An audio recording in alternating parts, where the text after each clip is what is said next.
All right, in today's author's note, we're joined with paranormal investigator and author of Haunted Toledo, Chris Borres. Welcome. This is the second. We talk to you kind of around the Halloween season because it works, but I find this is a fascinating book. Oh, thank you. I love the idea, and this is the time to get the book too. Like, this is the time to really dive in. I have some favorite, and didn't know they were haunted stories, but the local kind of restaurants are haunted. There are some local restaurants that I found in here, like Manos. Can you tell us a little bit about some of the kind of the places that we might dine and be terrified? Yeah, probably the most well-known would be J. Alexander's, because it's right downtown by the mall.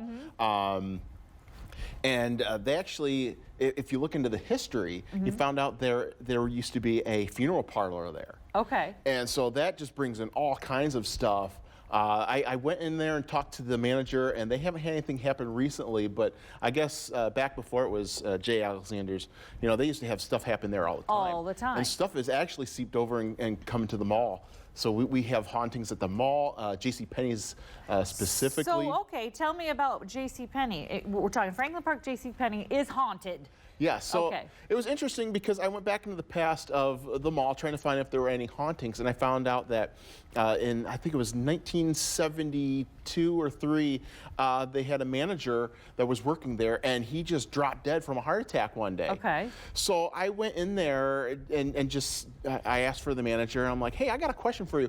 Is this place haunted by chance? Have you ever had anything weird happen? And she's like, you know, that's weird you say that, because we have had stuff happen in the upstairs bathroom.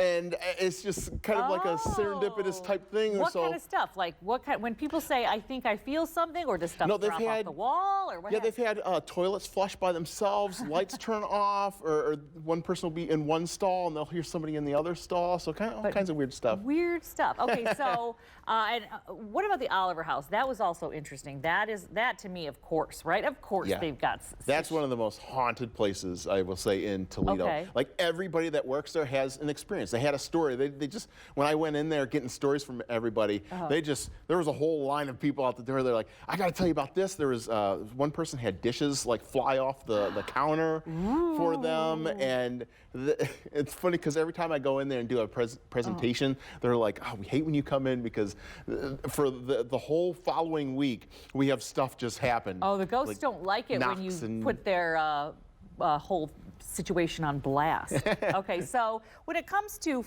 finding these stories, how do you go about, what's your methodology of finding these stories for Haunted Toledo? So for this book specifically, I had to go into a lot of Facebook groups and kind of like poke the bushes and be like, I need to find locations that are haunted. And I ended up finding 50. I had to cut it off at some point, but I found 50 locations in this book that are haunted within Toledo. Wow, that's amazing. Would you say Toledo is more or less haunted than your average city? I'd probably a little bit more. I think it's more. Because, come on, right? You know, we're right by water. It's got a lot of history. It started like in the 1700s and it's just built old. from there. Toledo's older than you think. Okay, so this is a really cool thing too. So sometimes this can be scary. Like, people like Eric are way too scared by these kind of books, and we don't want to scare him. So what is this little book here, this adorable thing? What do we have here?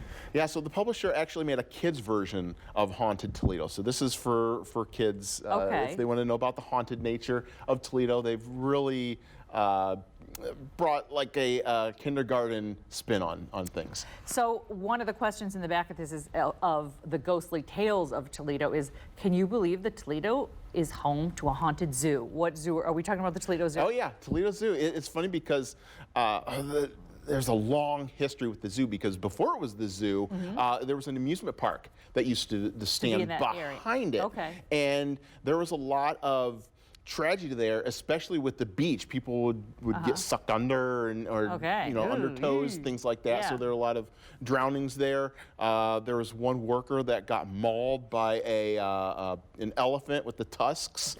Goodness gracious. Yeah, and they're still hanging around there. Oh my goodness. Okay, so we want to tell the official title. Spooky America is probably the the series, right? And it's called The Ghostly Tales of Toledo. And this one isn't super scary. So if you want to read it a little bit, you know, around the campfire with kids, that is fine. This one, though, it's almost like a triptych of Toledo. If you wanted to get to know Toledo a little bit better, not only are you going to be able to see all these really cool historical places in this book, you'll get a little bit of the history and see why maybe people are getting that sense.